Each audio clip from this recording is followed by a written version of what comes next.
دوستوں کی 3 قسمیں ہیں۔ صدیق منفعہ، جس کی دوستی صرف فائدے تک ہو۔ اس کی دوستی تب تک ہوتی ہے جب تک وہ آپ کے مال اور منصب وغیرہ سے فائدہ اٹھا سکے۔ جب وہ فائدہ منقطع ہو گیا تو دوستی بھی ختم۔ تو کون تو میں کون، اور اکثریت انہی کی ہے۔ آپ خود دیکھیے کہ آپ کی کسی سے گہری دوستی ہو، آپ کے خیال میں وہ آپ کا سب سے معزز دوست ہو اور آپ اس کے بہترین دوست ہوں۔ ایک دن وہ آپ سے پڑھنے کے لیے آپ کی کتاب مانگتا ہے۔ آپ کہتے ہیں کہ بھائی کل مجھے خود اس کتاب کی ضرورت ہے۔ اسی بات پر وہ آپ سے غصہ ہو جاتا ہے اور دشمنی پر اتر آتا ہے۔ کیا یہ آپ کا دوست ہے؟ نہیں، یہ فائدے کا دوست ہے۔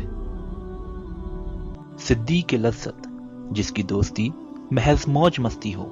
ایسا دوست جس کی دوستی صرف وقت گزاری کے لیے ہے، گپ شپ، پیار محبت کی باتیں اور رات بھر جاگنا۔ نہ آپ کو کوئی فائدہ پہنچتا ہے اور نہ آپ اس سے کوئی فائدہ لے سکتے ہیں۔ یہ دوست وقت کا ضائع ہے، اس سے بھی بچنا چاہیے۔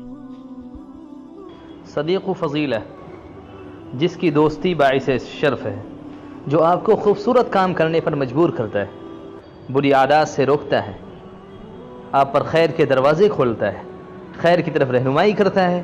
کبھی آپ پھسلنے لگیں تو آپ کو اس انداز سے تنبیہ کرتا ہے کہ آپ کی عزت نفس اور ڈگنیٹی پر ذرا حرف نہ آئے۔ یہ ہے جس کی دوستی باعث فضیلت ہے، اور اس کی دوستی کو پرزرو کرنا چاہیے، محفوظ کرنا چاہیے۔